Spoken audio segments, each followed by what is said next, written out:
Hello, and welcome to my Weebly classroom page titled Meet the Art Masters. It is a unit plan titled by the same name, and the subject area is Studio Art, and the grade level is 9th through 12th, and this is also considered to be Studio Art Advanced Placement.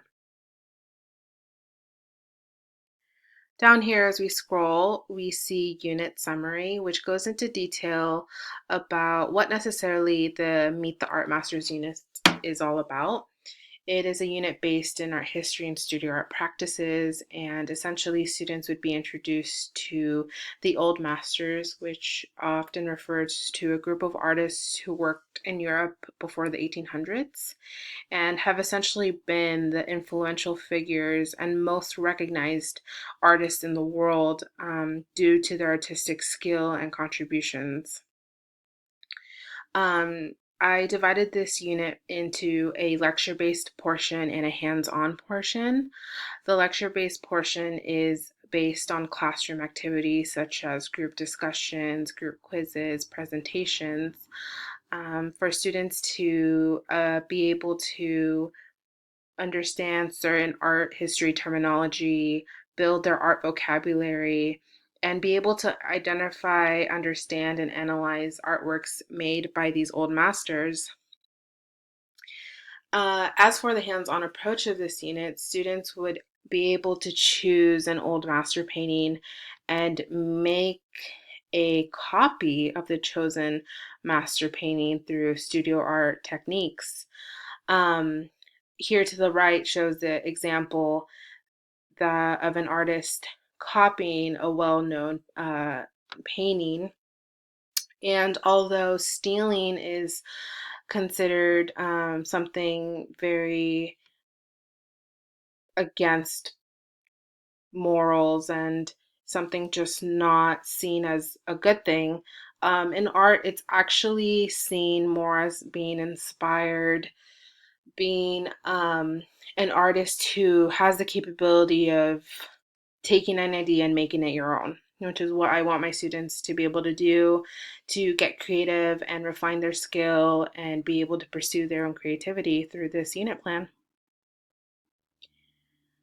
Down here we have our California content standards, which hit about artistic perception, being able to perceive as artists and understand certain type of terminology or visual elements, creative expression, being able to challenge themselves as artists and build their skill, historical and cultural context, being able to identify who these old masters are and what kind of role they play and why do they still mean something to present day culture.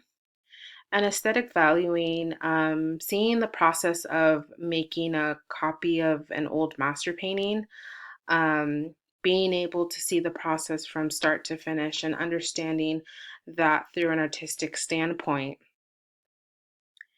Um, some of the big ideas are just based on why do we look back at old masters of art? What kind of role did they play in the influence of art making? Why are the old masters different from each other? What makes them unique in their own ways? And if art is subjective, why do you believe old masters are considered masters in art? So, something to get the ball rolling for my students. The student learning objectives is students will analyze the influence of a group of artists and their works based on formal qualities and content of a work of art. Um, this is where I would go ahead and do a presentation, a lecture based, and students should be able to identify works of art clearly and accurately and provide details in regards to formal elements of art and design, and as well as provide information on content and context of the work of art. The second objective is students analyzing relationships between these works of art based on their similarities and differences and how these formal qualities provoke a certain type of response. in this observable behavior, students would be engaged in an iPad application-based activity where they would collaborate together in a discussion-based and opinionated form, just to be able to collaborate with other artists, not only on a visual level, but also on a intellectual level. And lastly, students will describe and differentiate the components of form, function, content, and context within a work of art, a group of related artworks. Students would collaborate and create a fact-based graphic organizer chart and come together to present a 5-minute presentation based on a strong understanding of the old masters and everything that was covered in the unit. So as we go up, I'll start with lesson 1, the teacher lecture.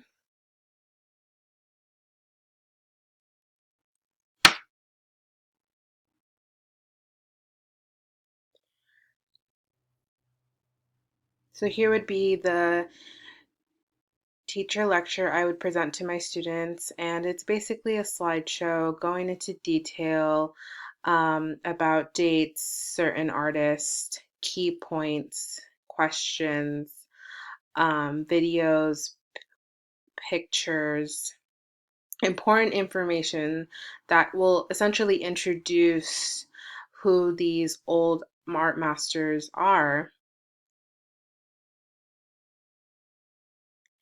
Down here is a handout my students would complete either during or after the unit presentation to help them review their notes and understand exactly the introduction and hopefully maximize their success within the beginning of the unit plan. Going on to lesson 2 of the iPad lesson. Here are the directions I've written for the application called Kahoot, which is an iPad-based or also phone-based application that essentially lets you take surveys or quizzes, and I've built them based on art history questions and discussion-based questions. So the first portion would be, let's quiz on the art masters. So very black and white questions, very minimal of opinion. It's mostly fact. And here are the directions my students would follow. Down here is directions for discussion on Let's Talk Art Masters, which is definitely opinion based, discussion led. And again, here are the directions my students would follow. Down here are screenshots of exactly how the app works. I definitely recommend this app. It is so entertaining, so engaging, and so useful. I've had success with it at my current job. At lesson 3, the graphic organizer. Here are the directions I've written down for my students, and it definitely is detail oriented, so I will make sure my students read the directions and followed what I had asked for. It is very broken down into certain types of readings and websites and videos for them to watch. Down here is an example of the kind of presentation that I'm looking for. So it's pretty much divided into sections, and it's very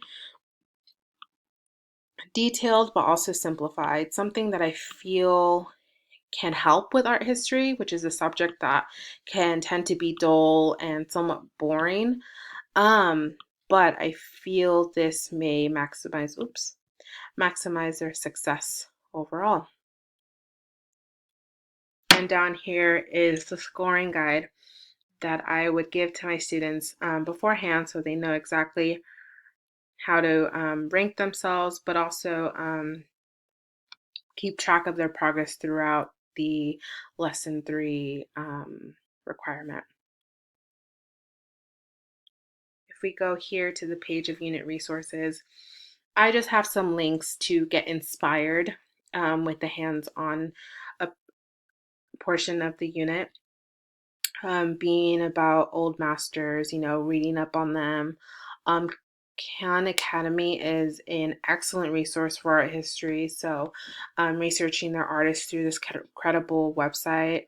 Pinterest, very popular, getting some visual ideas. Drawing exercises, and this definitely helps with, the students who kind of struggle with studio art as it is. Catching a copy, being able to test themselves, see if they can tell from a real painting from a fake one. It's actually a pretty fun interactive. And to getting started, the process of making an art master copy, painting tips, painting techniques, and tips and tricks from the old masters themselves, and some videos down here for my students to see, because again, art is studio art, at least, can only be audio led at some point. It is also very visual, very hands-on. So I definitely want to have these resources at hand for my students. Down here is the art class website, which, yes, opens in a new tab. And again, it's just our art website. But going back to the unit website, and the last thing I wanted to show was the assessments.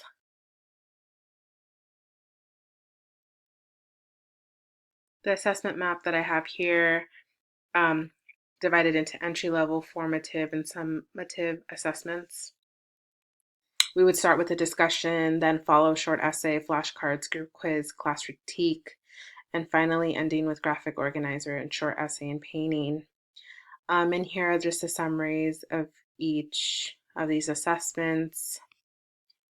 Down here, it's just the assessments that I have for formative, which are flashcards, which essentially would finalize our unit and just come to see, based on scores and on feedback from students, how much information and learning did they get through this unit plan. This summative assessment is the copy the master hands-on. It's actually broken down into both an essay and a painting. The essay is pretty detailed in instruction, and as important as it is to produce a painting, it is also important to write an artist statement as to why you chose a work of painting, how you went about it, your approach, your techniques, your skill, what you would do differently next time. All good information artists typically tend to write about. And directions on how to go about copying the master painting. Something I just want to point out is I have bolded and underlined a certain type of instruction for my students to understand. You are not being asked to make an exact copy of each brushstroke an old master painted, but rather a creative reproduction of a famous painting by a young artist in the making. I call my students young artists in the making because they are artists in the making who are just trying to, find their creative voice and refine their skill. And essentially just want to remind themselves that this unit is meant to be more explorative and more finding themselves by looking back at the old masters. And down here is the rubric that I have for the copy the master essay and painting.